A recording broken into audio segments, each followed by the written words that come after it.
Salut, c'est Rudy, et avant de vous partager mon épisode du jour, je souhaitais vous parler d'un projet que je viens de lancer. En effet, après plusieurs dizaines d'épisodes, je me suis rendu compte de quelques manques, entre guillemets, concernant certains sujets qui pourraient aider à mieux performer. N'étant pas un expert dans la pratique du kayak, je suis toutefois depuis plus de 20 ans dans le milieu de la musculation, et c'est pourquoi je souhaite vous partager mes meilleurs conseils en rapport avec le kayak. C'est pourquoi j'ai réalisé une formation gratuite à destination des kayakistes et séistes motivés, toujours en quête de progrès. Dans cette formation gratuite, je vais vous partager des conseils techniques avec vidéo à l'appui sur certains exercices phares de musculation que vous pratiquez. Je vais également vous parler d'alimentation et notamment de comment prendre de la masse utile, mais aussi comment éviter au maximum les blessures au dos et aux épaules si fréquentes pour beaucoup. Enfin, je vous partagerai ce qui est pour moi un trait de caractère à cultiver pour aller encore plus loin parce que votre réussite ne dépend que de vous. Si vous êtes intéressé par cette formation gratuite, cela se passe directement sur le site www.secretdukayak.org en renseignant votre email dans la petite pop-up présente sur la page d'accueil. J'espère que cela vous aidera. N'hésitez pas à me faire un retour après avoir suivi cette formation gratuite si vous avez des questions ou suggestions. Salut, c'est Rudy et je vous souhaite la bienvenue pour ce nouvel épisode des Secrets du kayak. Le but de ce podcast est de vous partager ma passion du kayak de course en ligne et de partir à la rencontre des champions. Qui sont-ils et que font-ils pour performer au plus haut niveau? Aujourd'hui, j'interviewe Sabine Kleinheinz qui a participé aux Jeux Olympiques de Barcelone et d'Atlanta. Ayant inspiré toute une génération, quel est exactement son parcours? Qu'a-t-elle fait pour performer? Et surtout, comment faire pour performer aujourd'hui? J'espère que l'épisode vous plaira. Je vous laisse maintenant découvrir Sabine et ses secrets. Salut Sabine, comment vas-tu aujourd'hui? Je vais très bien, merci Rudy. Bon pour moi, comme je te disais, c'est un plaisir de t'avoir dans le podcast. Ça fait un petit moment que je te cours entre guillemets après. On t'a vendu à moi comme étant une machine d'entraînement. Est-ce que c'est vrai? Une machine d'entraînement, non, je crois que c'est un mythe. Je te retourne la question, qu'est-ce que tu entends par machine d'entraînement? Pour moi, quand on dit machine d'entraînement, c'est tu vois, j'ai interviewé beaucoup d'anciens dernièrement, et en fait, j'ai cette impression qu'auparavant, les gens s'entraînaient plus de manière quantitative, faisaient beaucoup de volume d'entraînement, et qu'aujourd'hui, on est plus sur un aspect qualitatif. Je te donne un exemple sur les EB1, donc les séances un peu d'aérobie. Auparavant, j'ai l'impression que c'était plus effectué sous un format de fartlek où tout le monde se tirait la boue, où il fallait aller le plus vite possible, même sur des séances longues. Et maintenant, sur des EB1, on est plus dans une approche tant de coups de pagaie, le faire à son rythme et peut-être moins compétition à l'entraînement. Peut-être ton analyse elle est bonne. En tout cas, je me retrouve pas du tout là-dedans parce que j'ai un profil un peu atypique parce que je viens on va dire, je sais pas si les gens me connaissent, certains me connaissent certainement, mais d'autres peut-être pas. Je viens à l'origine d'Allemagne, où j'ai passé les 20 premières années avec mes parents en Allemagne. Donc, j'étais une étudiante assidue et puis bien disciplinée. Et en Allemagne, j'avais fait de la natation et seulement à 21 ans, je suis venue en France où j'ai découvert le kayak. Et en fait, ma carrière de kayak, elle a été vraiment, on va dire, imprégnée de mon expérience en natation. J'étais pas en équipe d'Allemagne, j'étais dans un petit club, mais j'avais de très bons résultats. Et dans ce petit club, on avait pas beaucoup d'entraînement, pas beaucoup de créneaux, on va dire, d'entraînement en natation. Donc, mes performances, je les ai fait avec seulement 4 entraînements de natation par semaine, 2 fois 50 minutes et 2 fois 1h30. Et c'est très, très peu, alors que du coup, notre entraîneur, il a fait beaucoup de qualité. En dehors de la natation, on faisait en fait tout un tas d'autres choses. Et je crois que c'est ça qui m'a caractérisée aussi ou qui m'a peut-être un peu formée. C'est-à-dire, je faisais du cheval parce qu'en Allemagne, c'est vrai qu'on a la chance en tout cas à mon époque, on avait de la chance de finir à 13h l'école. Et puis, donc, du coup, l'après-midi, c'était libre pour faire les devoirs un tout petit peu et puis surtout faire tout plein d'autres choses. Et moi, mon passe-temps, c'était le vélo. Le vélo, c'était plutôt vélo déplacement. Mais après, c'était du cheval, c'était un tas de choses. Et notre entraîneur, il nous proposait aussi des séances de sport co, de renforcement musculaire, de courir dans la nature. Il nous a même emmené faire du ski nautique à l'époque sur un lac, tu sais, avec, je sais plus comment ça s'appelle. Oui, mais je vois ce que tu veux dire. Du wakeboard. Et donc déjà à l'époque, on faisait tout plein de choses. Et c'est ce qui fait que quand je suis arrivée en France, eh ben moi, j'étais pas une machine d'entraînement, donc désolée. J'étais surtout une machine peut-être de soif de progresser, oui, mais toujours dans la qualité. C'est-à-dire que je me suis toujours posé la question sur peut-être la technique, sur la manière et qu'est-ce qui est bon pour moi. Qu'est-ce qui a fait que tu as découvert le kayak en fait à 21 ans? C'était mon parcours en STAPS. Je voulais venir 1 an en France pour apprendre le français. Donc, ça fait déjà maintenant depuis quelques années que j'apprends le français et j'apprends encore. Du coup, je me suis inscrite, en fait, je voulais pas faire fille au pair, je voulais faire des études et je me suis inscrite à l'UREPS à l'époque, hein. C'était STAPS. Et la première année, comme je parlais vraiment pas du tout français, ben, tout le monde me disait « Ah, Sabine, garde ton option natation ». Et moi, je voulais déjà faire du kayak parce que avec mes parents, on venait toujours en Ardèche et puis j'avais connu un Français qui faisait aussi du kayak. Et surtout, à Grenoble, il y avait aussi Option Kayak. Et j'avais connu les frères Brissot à l'époque et je voulais en fait faire du kayak. Ça me paraissait super bien. Sauf que ne parlant pas français et puis ou très très très très peu la première année, tout le monde me dit reste sur ton option natation parce que ça peut être un avantage. Et c'est vrai à l'époque, pour situer le niveau en France, j'étais je crois qu'à 1/10 du record de France, pas universitaire, du record de France tout court sur 50 mètres nage libre. Donc c'était le prof, il a été hyper ravi de m'accueillir et il m'a en quelque sorte dérouler le tapis rouge. Donc voilà. Mais à la fin de l'année, j'avais réussi en bossant beaucoup, beaucoup, beaucoup mes cours, en faisant du kayak. J'avais réussi à aller en 2e année et là, je me suis dit, ça y est, je suis à peu près capable d'assumer mes études. J'ai envie de rester encore 1 année et puis je veux prendre une option kayak. Voilà. T'as commencé et par. C'est comme ça j'ai commencé. J'allais dire, t'as commencé par de l'eau vive en fait, le kayak, si j'ai bien suivi ton histoire. Ouais, en fait, c'était de l'eau vive parce que à Grenoble, c'était Saint-Martin-d'Air, c'était un petit club. Et puis d'ailleurs Omnisport au départ avec une section kayak et les frères Brissot, je sais pas, tu dois connaître les 3, c'est-à-dire c'était Frédéric le premier, après c'est Emmanuel Brissot et Laurent Brissot qui ont marqué aussi pas mal l'histoire du kayak. Et donc je traînais un peu avec eux et puis du coup voilà, j'ai commencé à apprendre le slalom et puis aussi un petit peu la descente parce qu'à l'époque on faisait un peu de tout et puis voilà.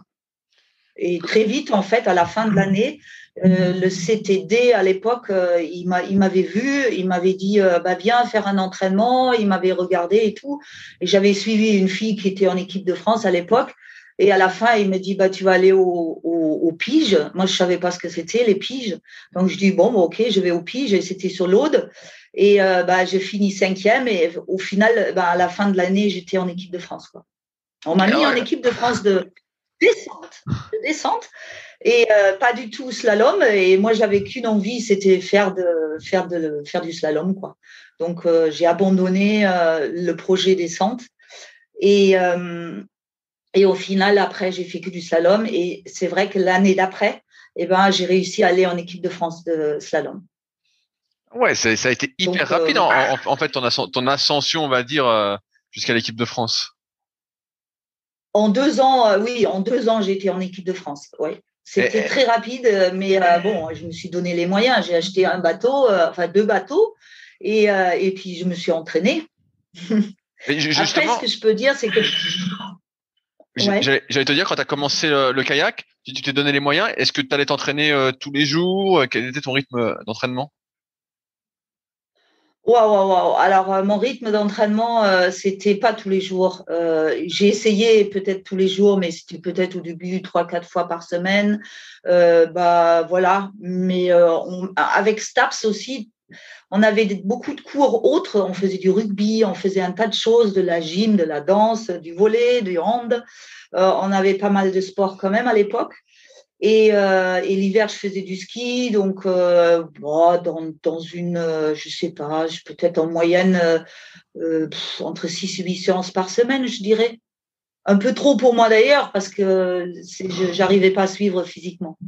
Mais ce que je peux dire, c'est que le peu de kayak ou le kayak que j'ai fait, eh ben, je l'ai fait avec des gens qui étaient très compétents. Et très vite en eau vive, en fait, j'étais à l'aise aussi parce que j'ai appris à esquimoter.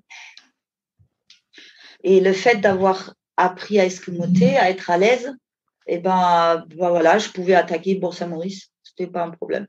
Ok, ah ouais, bah, Bourg, j'ai été voir les championnats de France de slalom à Bourg, ça bouge, ça bouge sacrément quand même.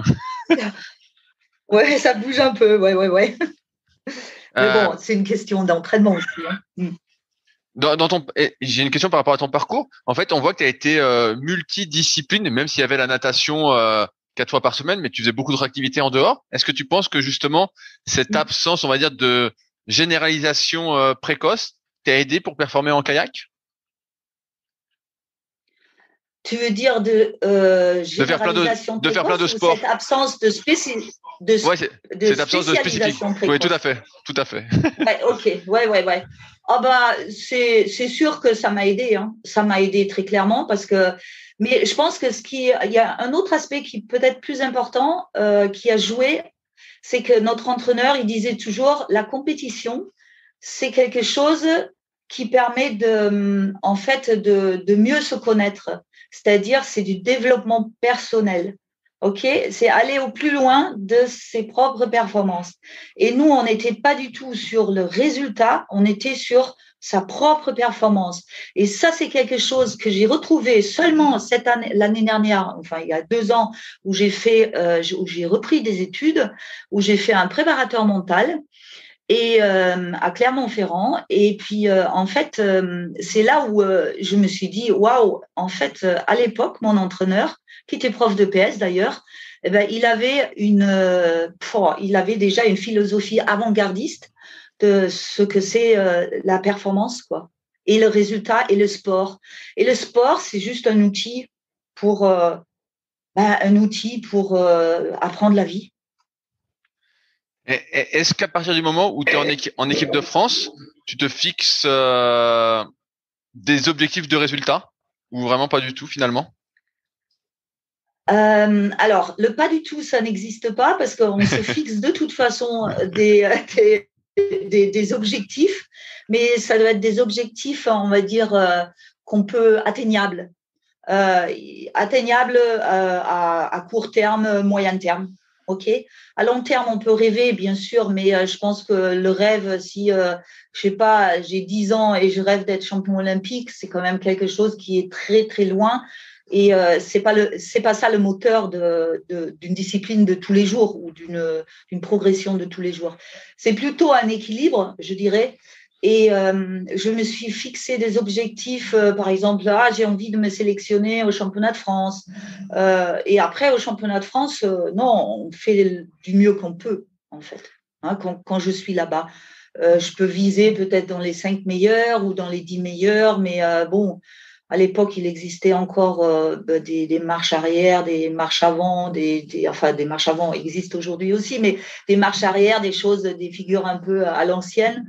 Et on pouvait vite ramasser un 50 aussi.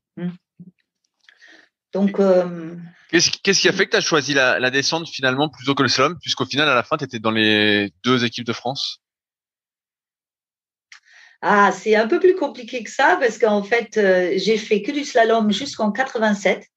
Et en 87, ça a coïncidé avec la fin de mes études.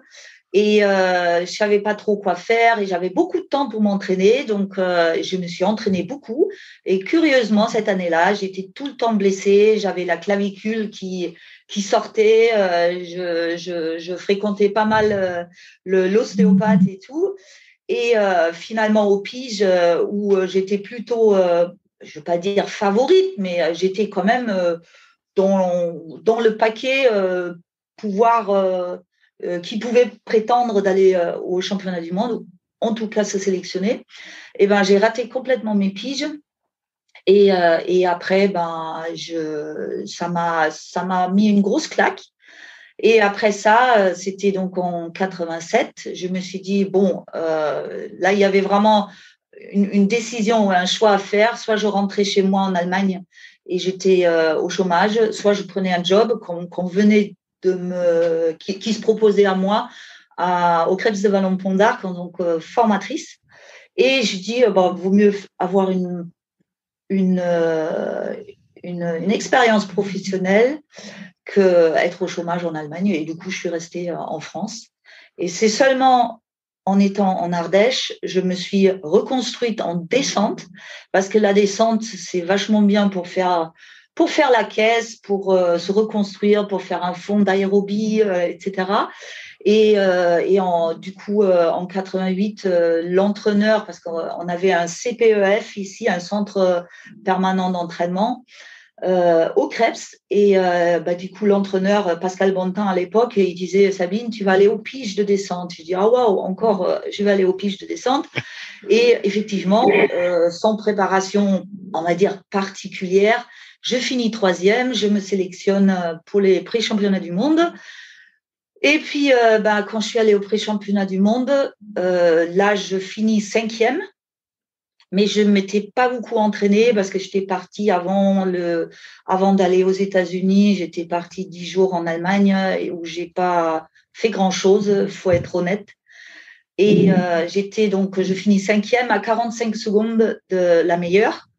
Et quand j'ai vu ça et je sais ce que j'avais fait, enfin, je savais très bien mon investissement, etc., je m'étais dit, waouh, l'année prochaine, tu reviens, tu gagnes. Enfin, tu gagnes et tu peux être la première. Et est-ce que tu as gagné ? Et j'ai gagné avec 10 secondes d'avance, oui. mais voilà quoi, je me suis pas laissée embringuer. J'ai construit mon entraînement en fonction de mes besoins et mes possibilités aussi, parce que je travaillais quand même au Krebs, donc à plein temps. Donc, il fallait que je jongle aussi avec ça. Et j'ai encore gardé mes carnets d'entraînement. Les gens ne me croient pas quand je le dis, mais c'est vraiment soigneusement noté dedans ce que je faisais. J'ai calculé la moyenne des heures que j'ai passées dans une semaine à m'entraîner pour toutes les semaines, sur toute la saison confondue. Et ça fait une moyenne de 6h30. Donc, ce qui est très peu, en fait. Ok. Et au Krebs, c'était quoi exactement ton travail de formatrice ? C'était pour… Je formais des brevets d'État, en fait. Des brevets d'État de kayak à l'époque. Et j'intervenais aussi beaucoup dans le tronc commun. Voilà. Oui, le tronc commun, oui. C'était avant. Ça n'existe plus maintenant, mais c'était un bon truc. C'était avant. C'était avant. Oui. Je crois que j'ai passé la dernière session du tronc commun. Donc, c'est pour ça que j'ai connu encore. En 2011, alors, hein, c'est ça? Ah, j'ai passé avant. Ils avaient peut-être pas encore réformé ma discipline, entre guillemets, mais j'avais passé bientôt. Ouais. Et à partir de là, donc, quand donc, on est en 88, et donc, ça se passe super bien pour toi, la descente. Est-ce que tu te dis, voilà, je me suis entraîné 6h30 par semaine pour y arriver, je peux faire encore une meilleure performance et donc je vais peut-être m'entraîner plus, ou t'as jamais eu ce truc de plus? Si, c'est venu après parce que tu peux pas. Si, il faut faire plus parce qu'après, en 89, après mon titre, je suis allée. On avait le droit à l'époque de participer au championnat de France. Je suis rentrée des États-Unis et j'ai participé aux championnats de France qui se sont déroulés à Bourg-Saint-Maurice et en descente et en slalom. Et en slalom, je termine 3e, ce qui est pas mal. Et j'étais même surprise. Et après, je me suis dit, ah ouais, tu es quand même pas mal en slalom. Peut-être, comme à l'époque, le slalom est revenu au jeu en 92, je m'étais dit, alors là, je peux peut-être refaire du slalom. Et puis au final, mon choix, il a penché vers la course en ligne parce que je voulais finir la boucle. J'ai commencé avec la natation. La natation, c'est un parcours dans les lignes d'eau. Il y a une confrontation directe, il y a des séries, des demi-finales, des finales. Et j'ai fait du slalom, j'ai fait de la descente. Et après, je me suis dit, c'est peut-être pas mal de faire de la course en ligne. J'en ai jamais fait. C'est du kayak. Et puis, il y a les jeux. Et surtout, il y avait un aspect aussi qui me tentait beaucoup. C'est de dire, il y avait du K1, monoplace, mais aussi du biplace et du 4 places. Et l'aspect, on va dire, de l'équipage, ça m'a beaucoup intriguée. Et je pense qu'en slalom et en descente aussi, en eau vive, on est beaucoup combattant tout seul. Et là, j'étais branchée par le collectif, quoi, en fait. Enfin, ouais. Est-ce que tu te souviens de tes premières séances de course en ligne? Ouais. Ah oui. À l'époque, c'était Marc Guillard qui m'avait généreusement mis à disposition, donné un bateau, pas donné, mais prêté un bateau de course en ligne. Et je me rappelle très bien du nom, c'était un SKR. Et c'était franchement, les premières séances, c'était super dur parce que, en fait, je tenais pas dans le bateau, ça penchait de tous les côtés, c'était compliqué de tenir, etc. Mais si j'arrivais à bien pagayer quand j'étais lancée, c'était très compliqué à l'arrêt, quoi. Faire des départs rapides, c'était dur. Ouais, je me rappelle très bien et j'avais toujours une grosse peur de tomber dans l'eau. Ça, c'était l'angoisse totale en course en ligne. Tomber dans l'eau, c'était… Voilà. Alors que pourtant, tu étais une nageuse hors pair. Oui, tous les gens me disent ça. Et puis, quand je faisais des courses avec des vagues, les gens ils disaient mais tu dois être à l'aise dans les vagues. Non, je peux juste confirmer que ce que beaucoup de gens disent, ça n'a rien à voir avec l'eau vive. On peut être très à l'aise en eau vive, mais en eau plate, quand il y a des vagues, ça n'a rien à voir. J'ai horreur aussi de nager en eau vive. D'ailleurs, dans ma vie, j'ai nagé peut-être 6 fois parce que j'ai appris à esquimoter. Donc, je déteste ça, quoi. Donc, j'avais toujours en combien de temps c'est venu pour être stable, pour arriver à t'exprimer sur un départ en course en ligne? Oh là là, ça c'est une bonne question. J'en sais rien. Je peux même pas dire 2 ans après parce que même au jeu de Barcelone, c'est-à-dire c'était quasi 3 ans après, je pouvais pas dire que j'étais stable, quoi. C'était toujours un combat avec moi-même pour partir super vite et pour partir au bon moment. Enfin, au bon moment non, parce que j'ai un temps de réaction, mais pour m'organiser, pour pas perdre l'équilibre, quoi.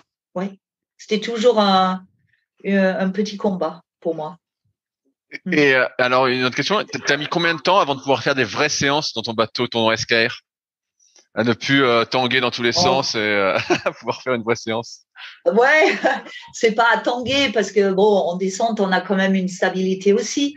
Je partais pas de rien, mais on va dire, j'ai rapidement fait des séances de 1 heure, mais c'était toujours très très prenant, hein, très fatigant aussi. Peut-être, je sais pas, 2 mois, 1 mois, 2 mois. Quand j'ai interviewé Claire, avec qui tu travailles un peu, elle m'a dit que tu lui avais dit de plus tendre les bras en course en ligne. Est-ce que toi aussi, quand tu es passé de la descente, même si tu as fait de la descente et de la course en ligne parallèlement pendant un moment, est-ce que tu as remarqué un changement technique à faire entre les deux disciplines? Il est énorme parce que je vais te faire un parallèle entre les 3 disciplines. En slalom, on est vraiment sur, on va dire, sur le jeu avec l'eau vive, d'accord? et faire des belles figures, etc. Donc, l'aspect, bien sûr, il y a aussi maintenant avec les bateaux courts, on est très sur le gainage, etc. Donc, ça, c'est important. Donc, il y a un appui. Mais l'appui, il est, on va dire, on joue pas sur l'élasticité. Enfin, c'est pas tout à fait vrai. Là, les slalomeurs, ils vont me trucider. Mais on n'est pas, comment dire, on est plus sur l'appui et la transmission du bateau. D'accord? En course en ligne, en descente, après, tu as déjà un mouvement beaucoup plus cyclique parce que tu dois aller vite pendant X temps, sauf le sprint. Hein. C'est un peu différent, mais quand même. Et en course en ligne, eh ben, tu dois aller vite, tu dois accélérer ton bateau rapidement. Et après, eh ben, tu entretiens la vitesse. Et pour pouvoir entretenir la vitesse, effectivement, il faut utiliser toute son amplitude.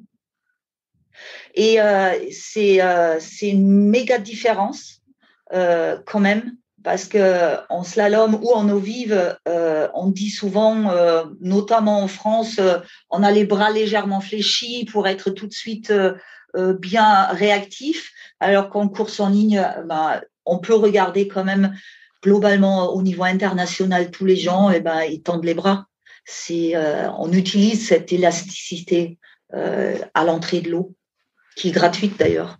Et est-ce que toi, tu l'as remarqué tout de suite, une différence technique quand tu t'es mis à la course en ligne? Alors, qu'est-ce que j'ai fait en course en ligne? Je me suis très vite, on va dire, intéressée à ça. Au début, j'ai travaillé déjà ma stabilité, l'équilibre, etc., la transmission. J'ai été en contact avec pas mal de gens aussi, de différents.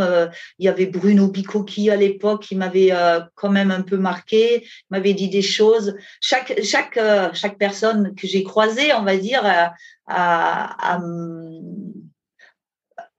marqué quelque part mon parcours aussi. A contribué aussi à l'évolution de ma technique. Et en fait, là où ça s'est vraiment beaucoup,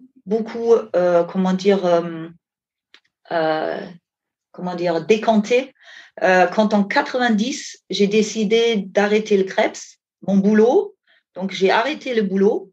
J'ai vendu ma voiture et je suis partie en Australie. Et aussi l'année d'après en Nouvelle-Zélande pour rencontrer en fait les meilleurs du monde. Voilà, à l'époque c'était McDonald Ferguson, c'était vraiment le duo, le K2 qui avait tout ramassé, enfin qui était champion olympique. Et j'ai pu avoir aussi ces contacts-là grâce à Antoine Gauchy à l'époque, avec qui j'étais mariée et qui n'était pas non plus indifférent à toute ma progression, ça c'est sûr.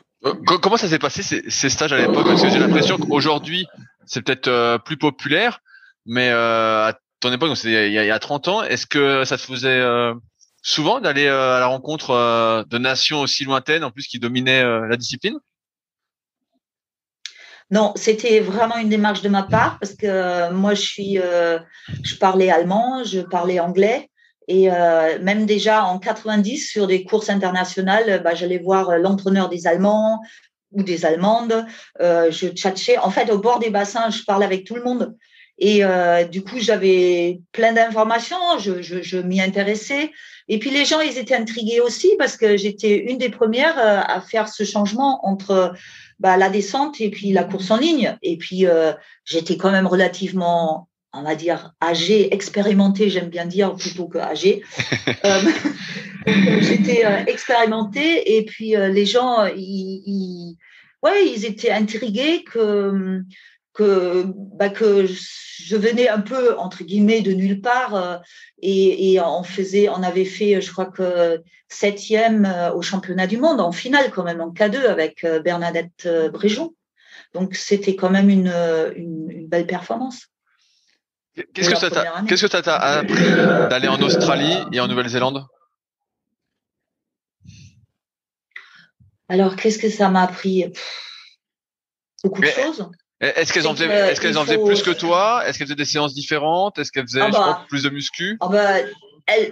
elle faisait beaucoup plus que ça c'est sûr. Les Néo-Zélandais, là, les deux, quand ils s'entraînaient, ils se levaient. Il n'y a pas que les deux, hein, ils étaient trois. Il y en avait un autre, Ferguson à l'époque, qui faisait du 15 000 mètres. Et en fait, les gars, ils se levaient à 5 heures du mat, faisaient de la muscu. Ils allaient en salle de muscu. Ensuite, à 6 heures, à 6h30, ils étaient sur le lac à faire un transfert de séance, c'est-à-dire ils s'entraînaient en bateau. Ensuite, à 8h30, ils allaient bosser. À 4h de l'après-midi, ils revenaient. Ils avaient fini de bosser. Ils s'entraînaient à nouveau jusqu'à 6h, 6h30, 7h.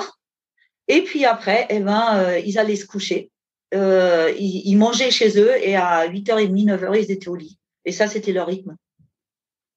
Donc, là, quand on dit en France des fois, oui, mais c'est trop tôt, ou il y avait ci, ou il faut nous aider et tout, moi, c'était pas…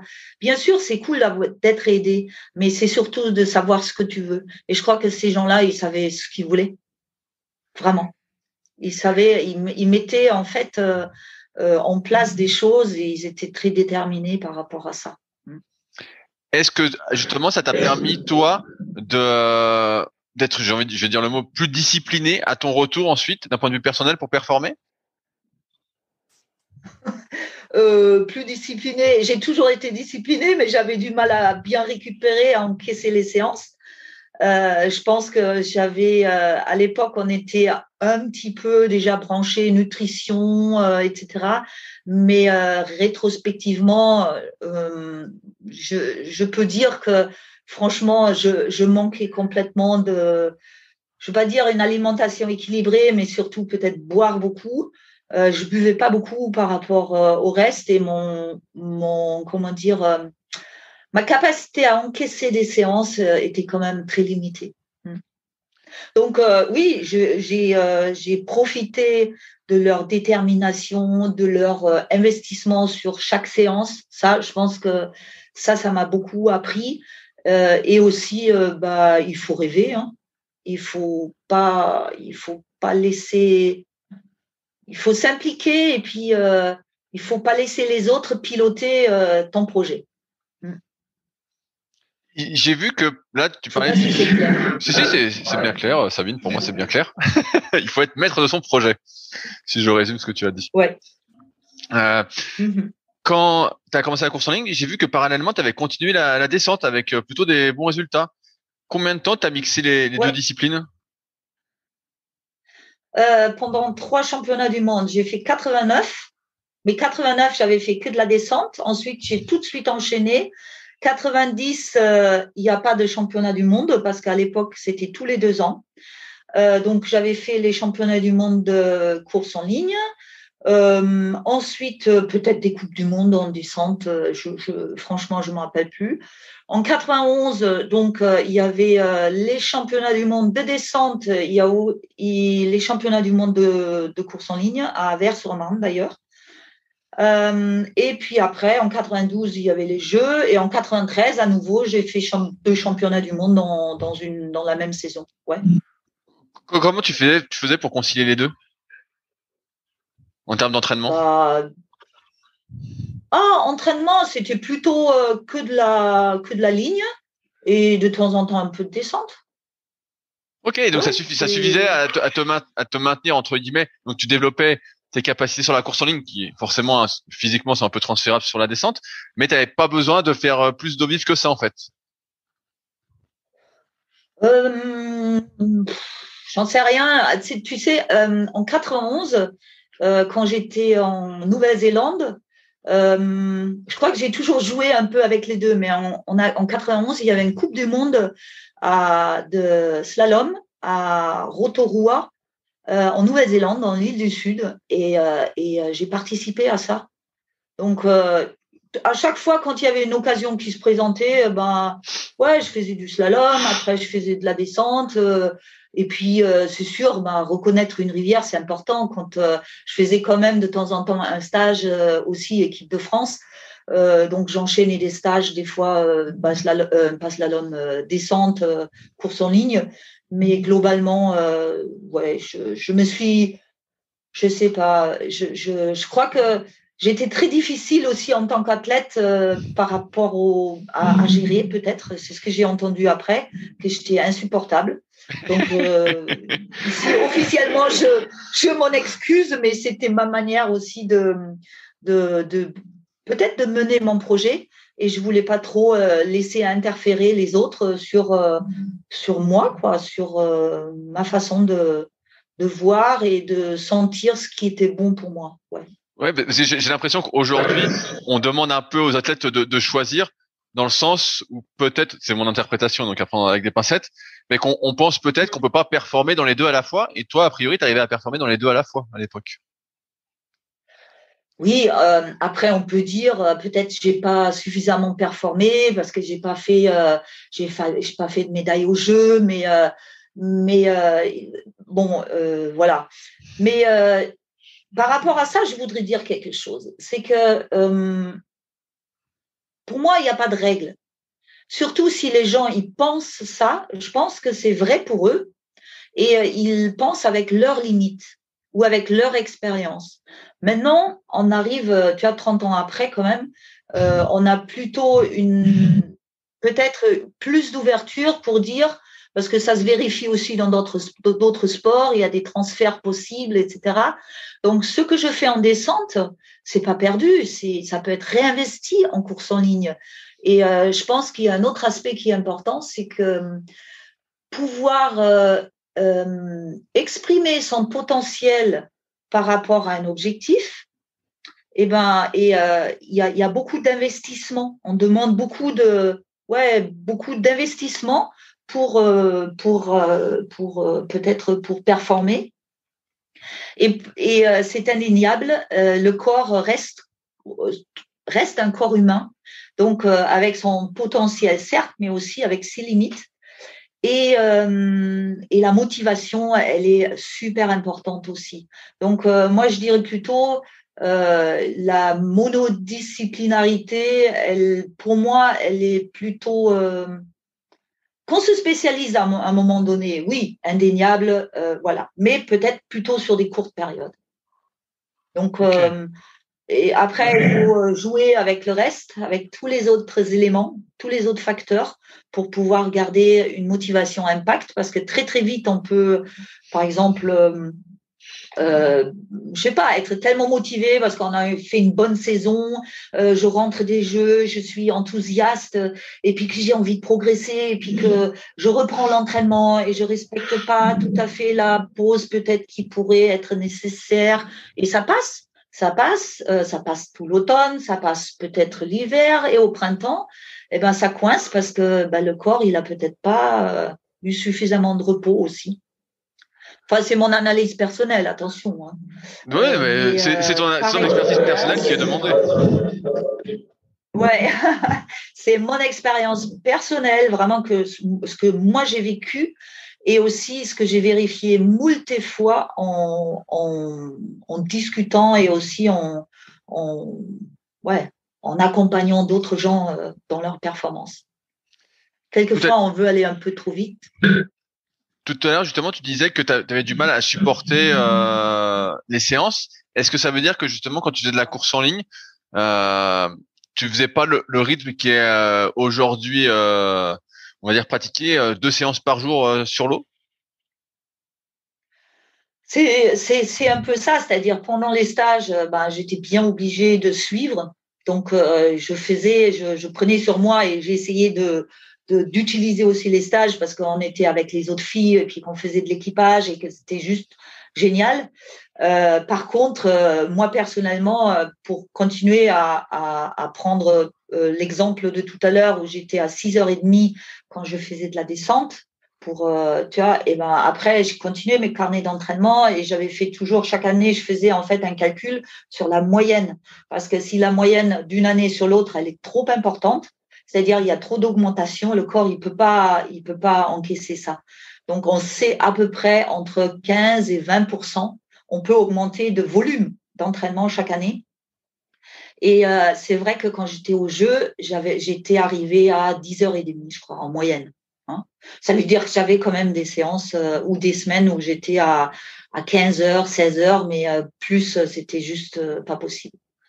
Et est-ce que justement tu continuais parallèlement tes activités en dehors du bateau à ce moment-là, comme de l'aérobie, peut-être est-ce que la musculation à ton époque c'était très développé aussi? Aujourd'hui, on voit que il y a 2 à 3 séances de musculation vraiment intensives. Est-ce que toi c'était comme ça aussi? Ouais, ouais. On faisait beaucoup de muscu parce que là, en Nouvelle-Zélande, il y avait les Néo-Zélandais, ils faisaient que ça, quoi. Ils faisaient au moins 3 à 4 séances, mais vraiment de grosses séances avec des gros poids en salle. Donc, ouais, déjà, je faisais beaucoup. Après, ça a changé en 96 quand on a hérité de l'entraîneur allemand de l'Est, là, Kersten Neumann. Et lui, il avait mis en place un programme cadre. Et d'ailleurs, je crois que les entraîneurs en France, ils ont pas. Peut-être, il y a eu comment dire, comment on dit ça, un malentendu, une incompréhension, on va dire, parce que lui, il mettait le plan cadre. Et puis, il disait, non, mais les entraîneurs, ils vont adapter par rapport aux athlètes. Et non, le plan cadre, il était donné en tant que tel. C'est-à-dire, il fallait faire tant de bornes EB1, tant de bornes EB2, etc., etc. Donc, il n'y avait pas de marche possible. Et quand moi, je discutais avec lui, parce que c'est vrai qu'il ne parlait pas très bien français, et puis, moi, je pouvais discuter avec lui en allemand. Et il disait, mais non, il faut forcément adapter. On ne peut pas mettre le même plan pour tout le monde. Donc, moi, j'avais fait ça, mais pour revenir à la muscu, lui, il était sur 3 à 4 séances, beaucoup de force endurance qui était pour les Allemands de l'Est.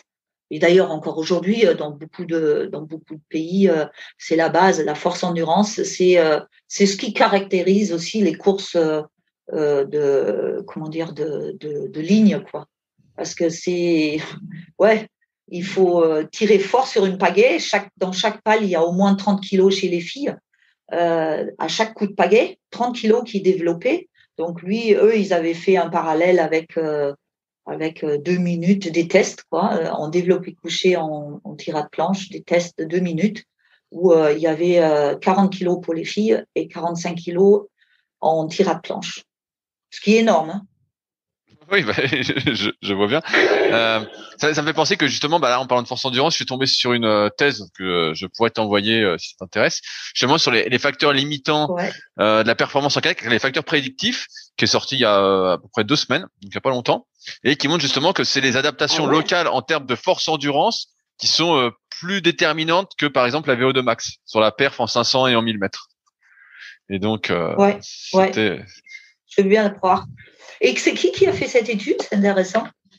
C'est Myriam Paquette, donc que je dois interviewer sur le podcast aussi, qui est une chercheuse canadienne et qui a fait ça sur l'équipe olympique du Canada de canoë-kayak. Et donc elle a fait 4 études et donc c'est une grosse thèse que je t'enverrai avec plaisir après si tu veux, mais tu peux la trouver en tapant ça sur le net si jamais. Ouais, ok, c'est intéressant, ouais. Oui, c'est hyper intéressant et ça montre donc de ce que j'ai compris que les adaptations locales au niveau musculaire et d'un point de vue de l'oxygène sont plus importantes que les adaptations générales en termes de prédiction de performance. Et donc on en revient à la force, on en revient à la force endurance en fait. Voilà. Oui, parce qu'en fait, à l'époque, les Allemands de l'Est, t'imagines bien, avant 89, ils avaient quand même des laboratoires qui étaient quand même bien, bien menés, des expériences, etc. Qu'on peut critiquer, hein, mais ils étaient quand même vraiment à la pointe de la recherche par rapport à ça, même par rapport au kayak, par rapport aux formes de bateaux, par rapport aux pagaies, etc. Donc, oui. D'ailleurs, j'ai vu que les Allemands avaient leur propre forme de bateau, entre guillemets, ils avaient des fesses FES. Et je me suis toujours demandé pourquoi il y avait qu'eux qui avaient ces bateaux-là et pourquoi personne n'a acheté des bateaux fesses, entre guillemets. Euh, ouais, à l'époque, c'était en 92, non, ou peut-être après. Et ben, moi, j'avais acheté un bateau comme ça. Les Allemands, l'effet, ils ont développé, c'est un laboratoire en fait, c'est un constructeur qui travaille pour l'élaboration, pour l'équipe d'Allemagne. Ils développent en fait ces bateaux, ces formes de bateaux dans des bassins de carène, etc. Donc ils sont très très très à la pointe. Après, oui, les Américains à l'époque, ils avaient fait ça aussi. Il y avait les bateaux américains à l'époque. Je ne sais pas si Oui, je vois. tu sais de quoi je parle. Et puis, voilà, il y a Nello qui a fait aussi enfin, qui a vraiment pris le marché entre guillemets. Il y a Plastex. Bon, voilà, il y a des constructeurs de bateaux et les Allemands, ils sont toujours un petit peu à part, mais je pense que c'est dû à leur histoire avec l'Allemagne de l'Est et qu'ils ont capitalisé en fait. Tu remarquais pas de différence en utilisant ce bateau fesse? Il était plus lourd. il était plus lourd, mais il glissait bien. Il y avait, je sais pas. Après, c'est une question aussi de comment on se sent dans un bateau, tu vois. Ces bateaux, le bateau de l'époque, il était assez large et puis assez gros quand même, ouais. Il était spécial, mais bon, il était bien équipé. Il était, voilà. Et tout à l'heure, tu disais que tu t'étais mis à la course en ligne pour un peu l'objectif des Jeux Olympiques. Est-ce que Barcelone a répondu à toutes tes attentes? Ouais, je peux dire. Qu'est-ce que je peux dire? Je peux dire que j'ai fait une belle expérience. C'était une super belle expérience. Je termine 6e et puis avec le K2, avec Bernadette, on a raté de 300e la finale. Ça, c'était un peu décevant parce que voilà, c'était un peu décevant, on peut le dire. On aurait bien voulu faire mieux, mais ouais, c'est une expérience. J'accorde pas énormément, on va dire, d'importance à ça parce que je crois que ce qui m'intéressait le plus, c'est d'aller le plus loin possible, tu vois, dans ma progression en course en ligne. Donc, j'ai réussi à aller au jeu, je termine 6e et puis voilà, j'étais encore motivée après pour continuer en 93, 14, 15, 16 et j'ai refait les jeux en 96 avec Vincent cette fois. Et est-ce est-ce que ce coup-ci à Atlanta, ça s'est mieux passé pour toi? Tu finis 6e en 92. J'imagine que voilà, tu dis que tu voulais progresser, performer. Alors d'une part, est-ce que tu as progressé, tu as amélioré tes temps? Et d'autre part, est-ce que ça s'est concrétisé en termes de résultats? Alors les temps en course en ligne, ça reste, c'est pas comme en natation, c'est toujours lié aussi au bassin. Non, les temps se sont pas améliorés. On termine 9e. J'avais changé d'équipière à l'époque et en 95,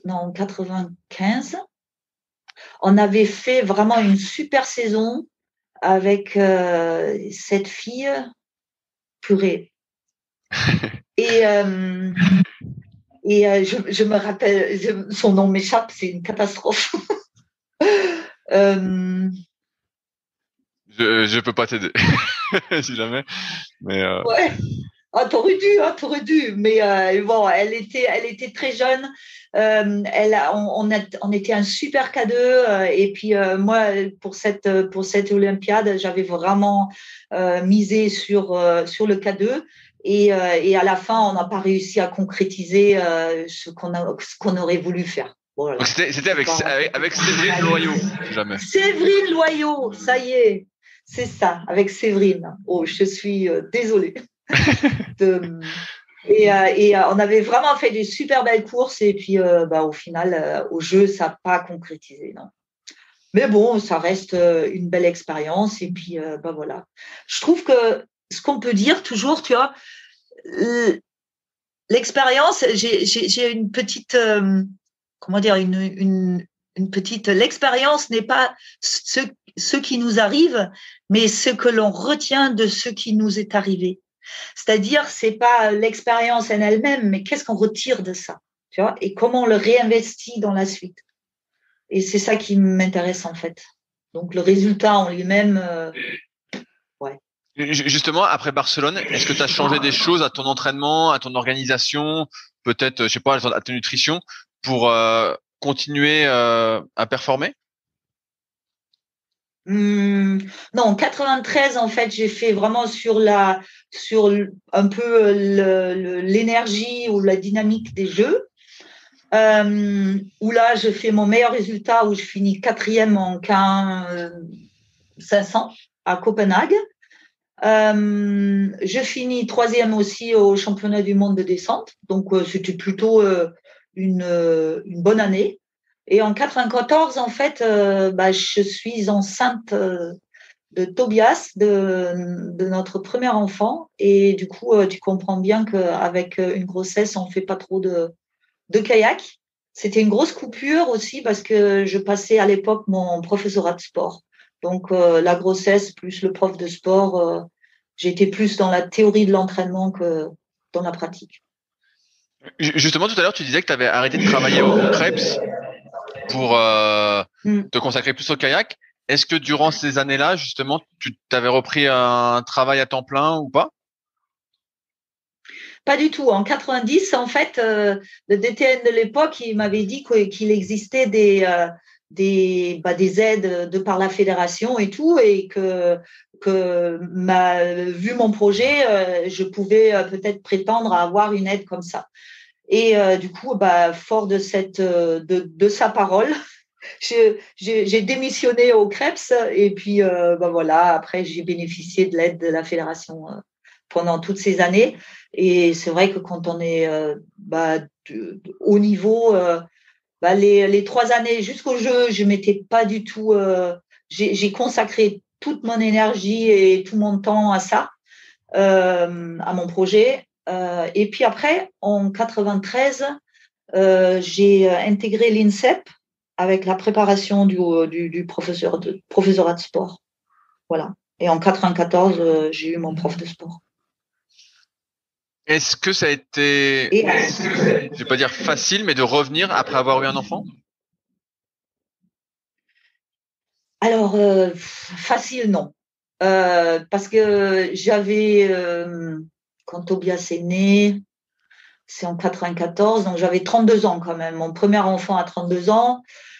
Physiquement, ça laisse quand même un petit peu des traces, surtout, voilà, c'était déjà sur du haut niveau et j'avais fait déjà quelques années du très haut niveau. J'avais pris, je crois que sur cette grossesse, c'est une anecdote, mais j'avais pris, je crois que plus que 20 kilos. Et quand j'avais accouché, je faisais 75 kilos. Alors, mon poids de forme, c'était 60.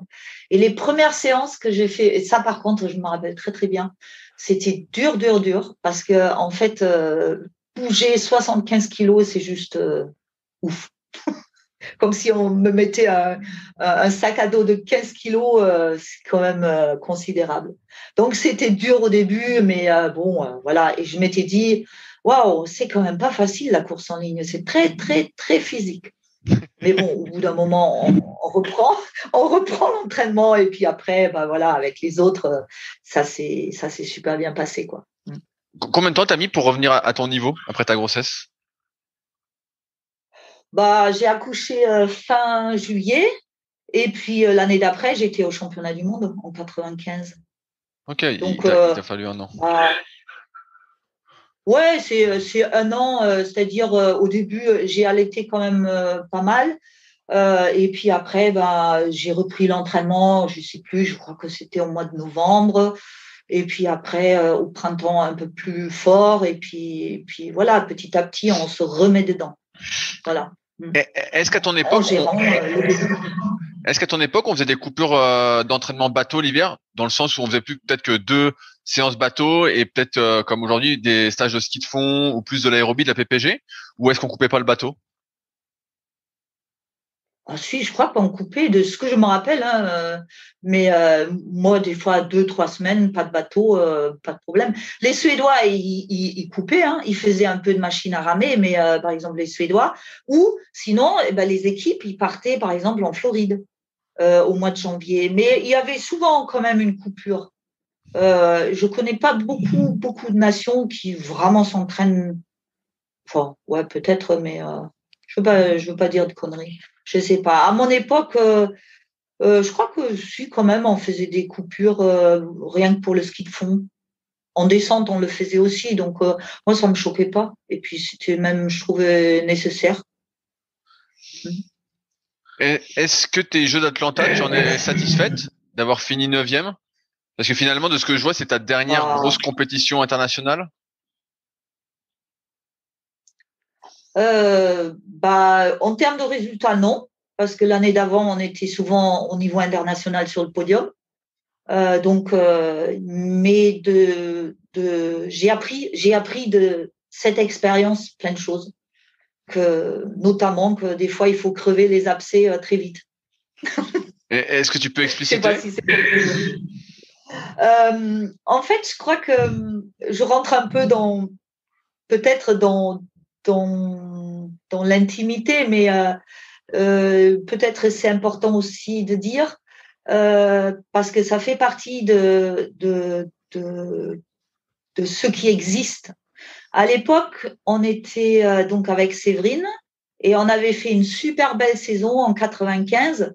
Et je crois qu'il y a des gens qui lui avaient dit, mais Sabine, elle va te laisser tomber parce qu'elle est revenue forte, elle veut faire que du K1 au jeu et puis que le K2, genre, elle en a rien à carrer, quoi.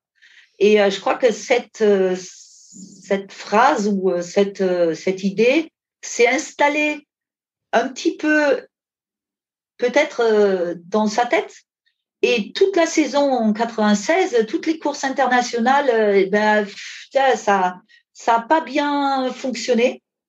Et jusqu'à peut-être un mois avant les Jeux, où j'ai dit, mais Séverine, il faut qu'on parle là, c'est pas possible. Il y a quelque chose. Qu'est-ce qui se passe? Et en fait, c'est là où elle m'a dit, ouais, en fait, tout le monde pense que, etc. Et je dis, bah, c'est dommage parce que sur ce qu'on pense, sur ce que, sur ce que pensent les autres, bah, voilà, mais je pense que le mal était fait. Et peut-être ça devait se faire comme ça, hein, voilà. Donc, du coup, on a mis des choses à plat, mais la connexion, la réelle connexion n'y était plus. Et je pense que quand des fois les choses sont cassées, c'est plus difficile de le reconstruire vite fait en 4 semaines. Voilà. Ah bah, après, c'est toujours dur En tout cas, je veux dire, c'est toujours dur de communiquer à haut niveau parce que chacun va avoir sa sensibilité, chacun y met beaucoup du sien. Alors après, elle aurait pu venir te voir, mais oui. comme tu le dis, t'étais peut-être difficile à comment à gérer à l'époque, peut-être à communiquer avec toi. Donc peut-être qu'elle avait peur aussi du face à face, tu vois. Peut-être, mais bon, on avait quand même passé beaucoup de temps ensemble. Je ne sais pas si c'est ça, parce que quand on avait fait beaucoup de stages ensemble, et puis je pense pas qu'elle avait peur, mais peut-être si, je sais pas, ouais. Et puis moi, franchement, moi au début, je l'avais pas du tout perçu. Sinon, j'aurais certainement dit plus tôt. Donc, on focalise beaucoup sur, mais je le vois aujourd'hui avec mon regard d'aujourd'hui, hein, attention, on focalise beaucoup sur la technique, sur la synchronicité des deux équipiers et tout. Et puis, en fait, non, il y a des choses qui sont beaucoup plus profondes et beaucoup plus inconscientes aussi. Et quelquefois, c'est ça, en fait, je pense que la grande pas difficulté, mais le challenge d'aller chercher ces choses-là. Qu'est-ce qui fait Je que sais pas si j'ai été plus claire. Si, mais j'allais y revenir un peu après, mais je voulais d'abord revenir sur le fait que tu fais les Jeux d'Atlanta et est-ce qu'après tu mets fin à ta carrière internationale? Non, je fais encore une année parce qu'après Atlanta, on récupère justement Karsten Neumann. Et là, j'ai commencé à m'entraîner beaucoup, beaucoup, beaucoup parce que lui, il dit qu'il faut s'entraîner beaucoup et je suis super motivée après Atlanta. Et je m'entraîne beaucoup et j'augmente en fait, mais avec beaucoup de musculation. Et en fait, je suis blessée sans arrêt. C'est vrai que je m'entraîne 14 heures en moyenne par semaine avec des tonnages juste hallucinants.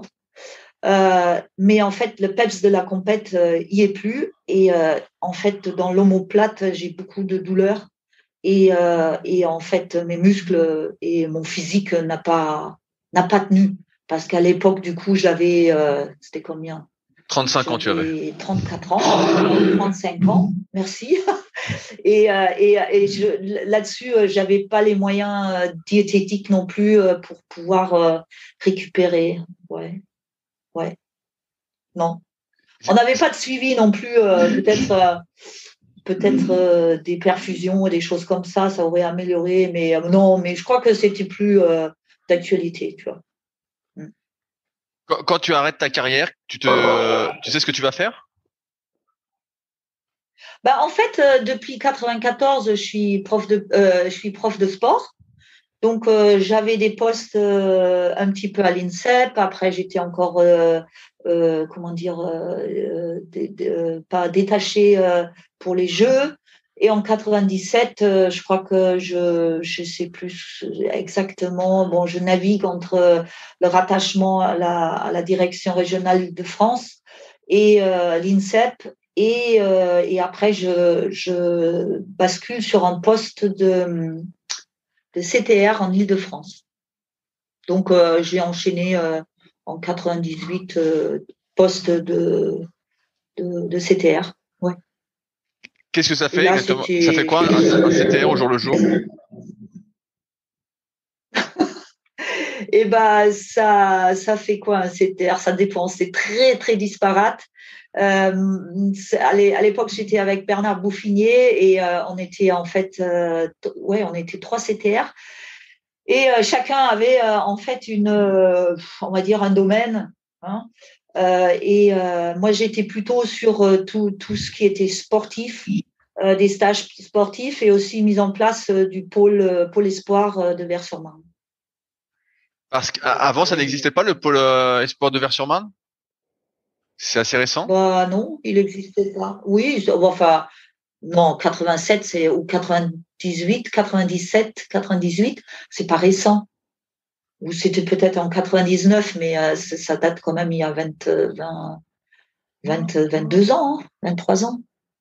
Ça veut dire que dans ta génération, quand tu étais plus jeune, il n'y avait pas de pôle espoir, en fait, pour les plus jeunes qui voulaient faire du kayak, qui avaient peut-être le potentiel de performer? Si, il y avait des pôles espoirs, mais il n'y en avait pas à Vers-sur-Marne. C'était un pôle espoir de course en ligne, un peu, il me semble. Oh, là, tu me... Faut pas être trop dans le détail, là. Ça commence à dater, Rudy. J'ai l'impression que quand on rentre dans le milieu du kayak, en fait, pour beaucoup, en tout cas, on n'en sort pas. Dans le sens où on fait sa carrière d'athlète, et ensuite on travaille CTR, et après on devient entraîneur, et après on retrouve une mission. Je vois après le parcours pareil de CTR ou autre. Est-ce que tu es sorti du milieu du kayak à un moment?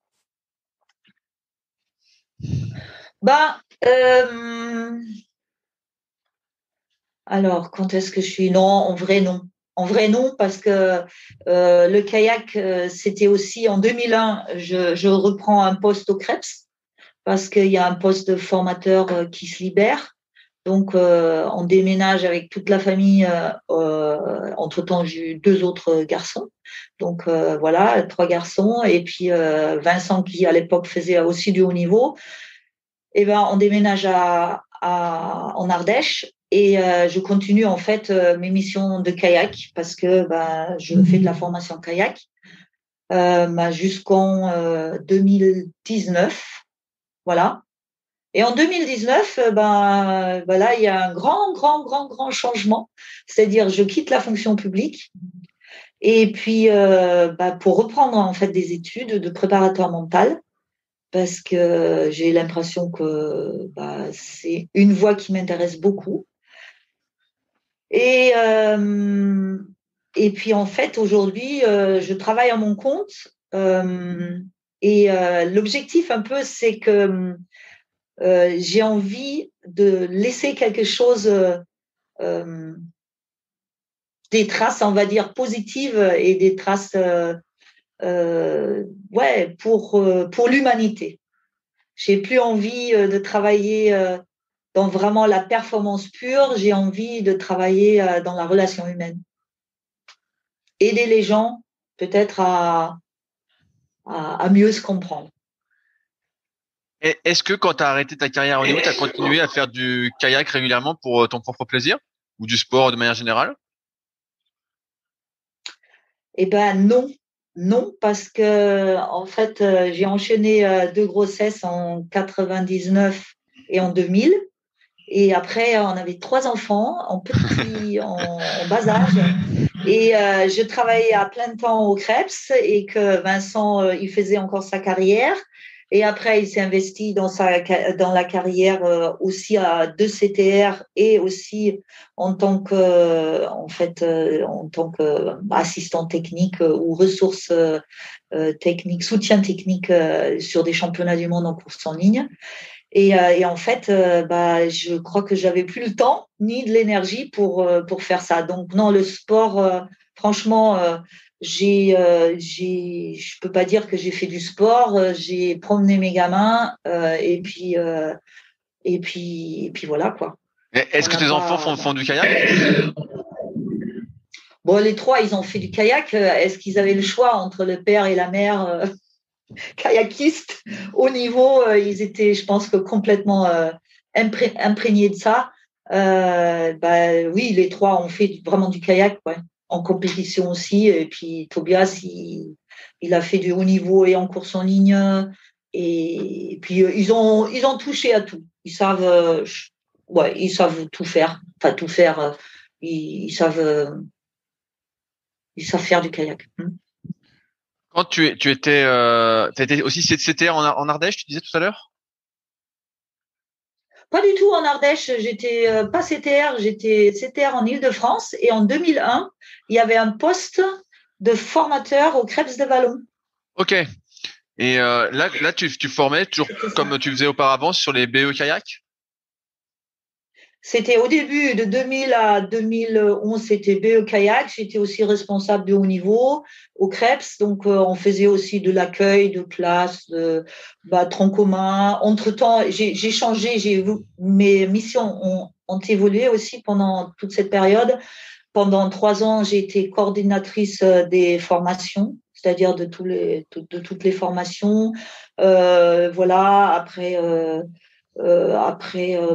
J'ai fait des. Et après, ma mission, elle a aussi évolué vers de l'accueil de groupes pour faire du développement, enfin, pour travailler un petit peu dans la santé des scolaires, par exemple, pour travailler aussi pour le développement personnel, pour la dynamique de groupe. J'ai fait une formation, mais j'étais encore au Krebs, qui s'appelle Hardy. Et on est formateur et je ne sais pas si tu connais ça, de l'apprentissage expérientiel. Ok, je me dis que donc, ça me parle de loin, mais est-ce que tu peux nous expliquer si tu arrives à l'expliquer? Ouais, Hardy, en fait, ça part en fait du Krebs d'Ajaccio, où il y a des formateurs, entre autres Thierry Olive, qui a été à l'origine de ça. Ils ont en fait utilisé des parcours ou des situations en pleine nature pour vivre une expérience. Et à partir de cette expérience, en fait, en la verbalisant, en prenant, on va dire, en menant une réflexion là-dessus, on évolue. En fait, on sort de sa zone de confort, on fait cette expérience. Et comment je peux intégrer cette expérience dans ma vie, comment je peux l'utiliser dans ma vie, dans mon quotidien. Donc aujourd'hui, je travaille avec une collègue où on fait des stages, par exemple, avec des détenus, avec du personnel du milieu pénitentiaire, pardon, avec des maisons d'arrêt où en fait on œuvre pour la réinsertion des personnes détenues. Est-ce que j'ai répondu à ta question? Oui, très très bien. Et je voulais venir sur un autre sujet. J'ai interviewé récemment Olivier Boivin, qui avait été entraîneur national des dames au début des années 2000, qui me disait que lui, quand il est arrivé, les femmes étaient très très mal considérées en canoë-kayak, et que l'un de ce travail justement, ça a été qu'elles se sentent mieux considérées, qu'elles se considèrent mieux. Est-ce que toi, tu as ressenti ça durant ta carrière, que les femmes étaient moins considérées en kayak ou pas? Alors, j'ai envie de dire en slalom, en descente, en eau vive, non. J'avais franchement pas du tout cette impression. Et quand je suis arrivée en course en ligne, la première chose qui m'a vraiment choquée, et je dis choquée, c'était les filles, elles avaient un discours, on est petite, on est moche, on n'avance pas, on vaut rien, quoi. Et c'était le discours qu'on entendait. On n'est pas performante.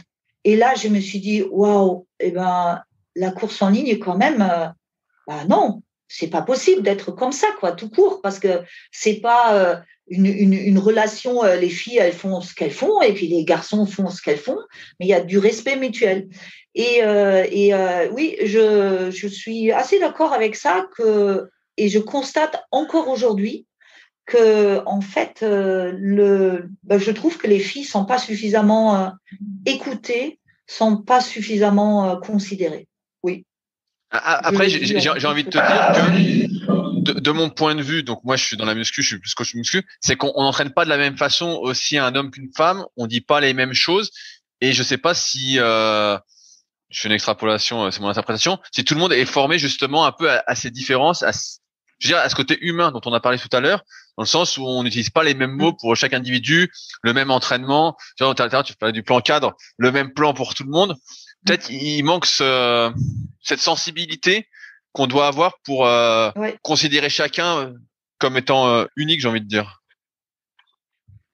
C'est tout à fait ça. Franchement, moi je trouve que, je partage tout à fait ton analyse, c'est-à-dire chacun est unique. Et il n'y a pas de mieux ou de moins bien. C'est-à-dire, c'est quoi le besoin de la personne, tu vois? Et partir sur le besoin de la personne, ça, c'est important. Et écouter aussi et demander. Et quand on est entraîneur, pour l'avoir vécu aussi, très souvent, l'entraîneur, il pense savoir. Et la première analyse, même en technique des fois, au lieu de dire qu'est-ce que tu en penses, ou qu'est-ce que tu ressens, ou comment tu vois les choses, ou comment tu as fait pour t'organiser. Globalement, on dit tends ton bras, fais ci, fais ça, etc. Alors que pour moi, tout l'enjeu, même du haut niveau, c'est d'amener la personne à l'autonomie. L'autonomie de réflexion. Mais ça suppose que l'entraîneur, il n'a pas d'intérêt dans la carrière de l'athlète. Tu comprends ce que je veux dire? C'est-à-dire qu'il ne projette pas le résultat, il ne se projette pas. Moi, franchement, j'ai fait les jeux, j'en ai rien à carrer d'aller au jeu ou d'aller pas au jeu. Ça me laisse ni chaud ni froid, donc je n'ai pas d'intérêt. Ce qui me passionne dans l'histoire, c'est d'aider les gens à réaliser leur potentiel, leur envie, leur projet. Et je pense que là-dessus, les filles, des fois, moi, je comprends les filles quand des fois, je vois des filles, même au bord du bassin, d'avoir une telle attitude. Quelquefois, j'aurais envie d'aller voir et je dis, waouh, tu sais, je comprends bien. Ou quand j'entends, par exemple, quelquefois un entraîneur ou quelqu'un dire des choses, et là, je me dis, waouh, c'est quand même un peu trop. C'est presque de la violence verbale, tu vois. Et on ferait mieux on ferait mieux peut-être d'adoucir un petit peu et d'aller. Alors que le sport, il nécessite se rentrer dedans, etc. Mais peut-être on devrait, notamment pour les filles, aussi développer le côté un peu féminin, justement. Féminin avec la sensibilité et avec cette sensibilité particulière. Et ça, je suis pas sûre que je veux pas dire que l'homme, il y a des hommes qui comprennent ça parce que chacun a une part de masculinité et de sensibilité et de féminité en lui, mais plus ou moins quand même. Et tu vois, je trouve qu'on devrait les écouter un peu plus et être un peu moins directif en tant qu'homme. Ouais. Je dis ça parce peut-être que favoriser. j'avais interviewé Eugénie, donc qui fait du canoë, et ça m'avait surpris parce qu'en fait elle m'avait dit que on la charriait en lui disant qu'elle était grasse, elle avait un surnom, donc j'ai oublié, hein, elle a dû le dire dans l'épisode du podcast, on disait qu'elle était grasse, alors que moi d'un point de vue extérieur, je trouve qu'elle a un sacré physique d'athlète quand même, et donc je me disais, c'est incroyable, et j'ai l'impression que ça la touchait pas mal, et je me disais, mais c'est fou, et après j'ai d'autres anecdotes, donc je cite pas de nom, mais de personnes qui par exemple on va dire au restaurant entre d'entraînement prenaient peut-être un peu de ketchup, et on leur dit mais pourquoi tu prends du ketchup, tu devrais pas en prendre, attention à ton poids, des réflexions en fait qui n'ont pas lieu d'être, étant donné que c'est pas 10 grammes de ketchup qui va changer quoi que ce soit. Mais je me disais que effectivement il y avait cette violence, comme tu dis, dans les propos, qui peut parfois sembler être de la rigolade, mais toucher un peu plus que prévu. Et je trouve surprenant, et j'avais déjà posé cette question à notre entraîneur dans le podcast, qu'il n'y ait pas de différence, pas de traitement, c'est peut-être pas le terme, mais alors que justement pour moi l'entraînement, et je pense que c'est une des raisons, c'est mon avis personnel après avoir interviewé tout le monde, c'est que la réussite des Paralympiques, par exemple de Nelia, de Rémi et de Eddy, est due au fait que justement ils ont eu vraiment, pour moi, ce côté très individualisation, très chacun est unique avec leur propre entraîneur, leur propre kiné, où ils étaient vraiment chacun, j'ai l'impression en tout cas, considérés comme étant un. Alors que quand tu as beaucoup d'athlètes à la fois, et ça me paraît beaucoup plus dur, surtout si tu tiens pas compte des différences. Et on en revient encore une fois à cette histoire de communication dont je te parlais tout à l'heure. C'est peut-être aussi peut-être une pudeur de la communication. Et ça, je peux bien le comprendre aussi. Bien sûr. Mais je pense qu'il y a un jugement énorme. Et ce que tu dis, qui est une individualisation, même si tu as un groupe d'athlètes, que il y a un programme, on va dire, relativement une trame, et après chacun adapte. Ça, il n'y a pas de problème que chacun ait une sensibilité avec tel ou tel kiné, avec tel ou tel psy, etc. Ça, tout ça, c'est OK. Mais en fait, c'est tout simplement je sais pas comment le dire, mais c'est vraiment c'est de la considération pour la personne en tant que telle. C'est-à-dire mais bon, ce dont on parle là, moi je l'ai vécu aussi dans le milieu professionnel. C'est-à-dire en tant que femme, et je suis pas la seule à le dire, hein, j'ai des collègues, mais partout, ou d'autres femmes aussi qui disent, c'est quand même incroyable. Bien souvent, on parle, et quand nous, on a des choses à dire en tant que femme, oui, parle, exprime-toi, et après, on chante complètement ce que tu as dit. C'est-à-dire l'idée que toi, tu peux peut-être proposer, elle est chantée, elle est même pas écoutée en quelque sorte. Et ça, alors peut-être, ça c'est un sentiment qui est récurrent. Et c'est ça que j'aimerais en fait des fois dire aux gens, c'est-à-dire, mais je crois que il n'y a pas encore tout à fait cette conscience. Elle est en train peut-être de se manifester. Plus ou moins, donc peut-être la recette serait, si je devais dire une recette, c'est en tant qu'athlète, trouver des gens qui ont déjà cette conscience-là et s'associer à ces gens-là. Je crois beaucoup dans le fait de créer son propre staff. Oui, oui, je suis d'accord et je crois que c'est une des caractéristiques d'un athlète performant, c'est que c'est celui qui est capable de s'entourer de personnes ressources. Je crois qu'il y avait Tony Estanguet qui avait parlé de ça. Et en fait, bien faire la distinction entre qu'est-ce qui est bon pour moi et qu'est-ce qui est peut-être pas bon pour moi. Mais ça demande en fait beaucoup de recul et aussi de réflexion. Oui, tout à fait. Donc, en soi, la préparation mentale, elle peut aider, quoi. Oui, il avait fait ça notamment avec Sylvain Curigné, que j'avais interviewé dans l'épisode 14, où justement il avait été créer son propre staff et son propre encadrement pour être, j'ai envie de dire, plus acteur de sa performance. Exactement. Parce que qu'est-ce que tu veux quelqu'un qui est au départ, au départ, dans les starting blocks, il est tout seul. Donc, il a besoin d'être acteur de son projet, de cette descente, de sa performance. Et quand il y a trop d'interventions ou trop de choses apportées par l'extérieur qui sont pas, qui sont pas vraiment intégrées,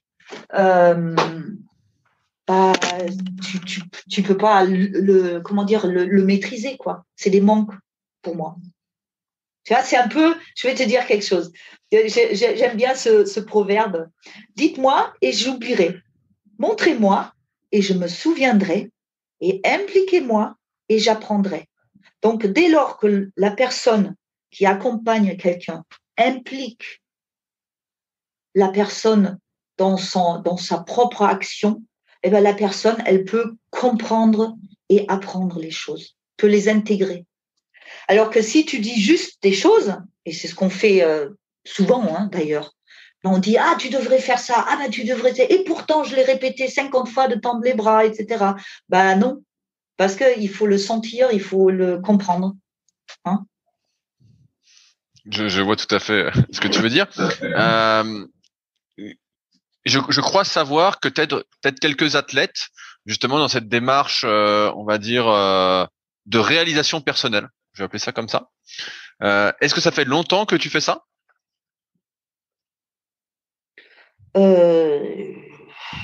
Est-ce que ça fait longtemps ?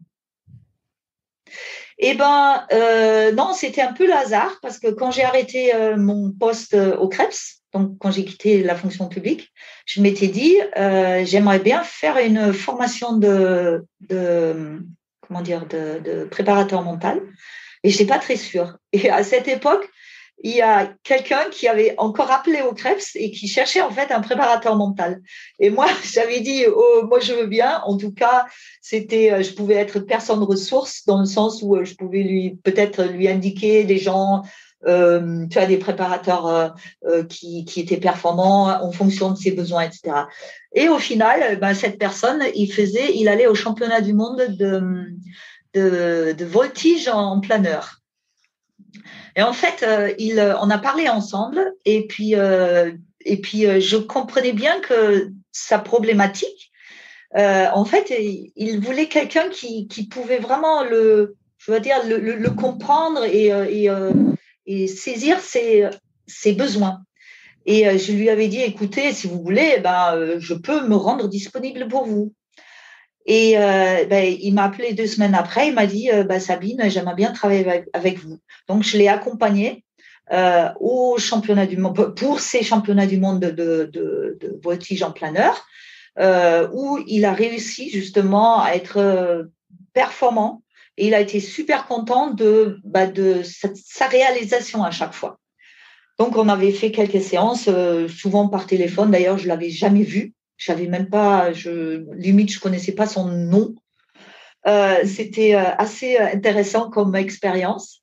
Et puis après aussi, il y avait Fénicia Duprat. Je peux donner son nom parce que elle peut être que d'accord avec ça, ou elle est d'accord avec ça. Et Fénicia, on a fait une préparation de 5 semaines avant les championnats du monde il y a 2 ans. Et puis, elle a réussi à faire une belle course et puis à s'exprimer avec ce qu'elle pouvait et elle finit championne du monde. Donc, fort de ces 2 expériences, je me suis dit, waouh, c'est quand même cool. Si les autres fois, ça marche aussi bien, je suis une superwoman. Je le suis pas du tout, hein, c'est pas du tout ça. Mais en fait, ce qui m'intéressait, c'était l'accompagnement. Et comme je disais toujours, moi, je suis pas responsable du résultat. Le résultat appartient, enfin, et est déterminé par les autres. Par contre, la propre performance que la personne peut faire, que l'athlète peut faire, là-dessus, on peut intervenir. Et voilà. Et du coup, j'ai été hyper partante pour faire cette préparation mentale. Et depuis, on continue à travailler avec Fénicia quand elle en a besoin. Et entre-temps, après, il y a Claire Brenne aussi qui est venue me demander si je voulais bien l'aider à concrétiser son projet course en ligne, que j'ai fait avec plaisir. Et puis, d'ailleurs, on travaille toujours ensemble. Et est-ce que c'est quelque chose que tu aimerais développer? Carrément. Carrément, parce que c'est j'ai d'autres athlètes, mais c'est quelque chose qui m'intéresse parce que c'est la philosophie de ce que c'est la compétition. Parce que trop souvent, pour moi, la compétition, les gens, Pour moi, la compétition ou l'esprit compétition a une mauvaise réputation dans la tête de beaucoup de gens. C'est plutôt négatif ou mal compris. Parce que compétere, ça veut dire, ça vient du latin et ça veut dire se comparer avec ou grâce aux autres. C'est juste un moment où on se compare et où on a la chance d'être avec les autres et où on fait la même chose. Donc, il y a la comparaison est possible. Mais c'est à un moment donné, le jour J, à l'heure H. C'est pas autre chose. Et c'est pas parce que tu es champion du monde ce jour-là que tu vas l'être le lendemain. Donc, la compète, pour moi, c'est presque c'est super, ça a beaucoup de vertus. Et quelqu'un qui fait 3e, 6e, 10e ou qui gagne, il doit toujours être respectueux envers ses partenaires. J'appelle ça des partenaires. Hein. C'est des concurrents le jour où tu fais vraiment au moment de la compète. Mais on voit aussi plein de gens où en fait il y a des amitiés qui se lient. C'est des concurrents, mais en fait ils sont super potes et super amis. Et cultiver plutôt cet état d'esprit me paraît une belle motivation pour la suite. Et c'est ça que j'aimerais parce que je trouve que ma vie a été rythmée ou a été impulsée par cette philosophie. Je ne sais pas si je peux dire philosophie ou c'est le bon mot, ou par ces valeurs. Et j'ai envie de les partager du mieux que je peux. Eh ben, super, ça me paraît être un super mot de la fin. Est-ce qu'il y a des sujets qu'on n'a pas abordés que tu souhaitais aborder? Non, je crois pas. C'est juste pour dire que tous les gens qui peut-être écouteront ce podcast, faites confiance à vous. Faites ce que vous sentez et ne vous laissez pas rêver vos rêves ou limiter vos rêves par les autres. Rêvez et faites. Si certains souhaitent te contacter, Sabine, comment peuvent-ils faire? C'est simple, mon numéro de téléphone et puis mon mail. Je suis aussi sur Facebook, Messenger. Ouais. Est-ce que je peux pas encore de site. Est-ce que je peux mettre ton mail dans la description du podcast, si jamais? Ah super, tu peux mettre mon mail et mon numéro de téléphone, il n'y a aucun problème. Avec grand plaisir. Je ferai ça alors. Je ferai ça. Merci de ton temps. J'ai eu les réponses aux questions que j'avais, donc comme d'habitude, et c'était un plaisir, comme d'habitude. Je te tiendrai au courant quand l'épisode sort d'ici quelques semaines, au moment où on enregistre ce podcast. Donc Ouais. ça c'est super et peut-être peut-être à bientôt Oui. sur l'eau, sait-on jamais.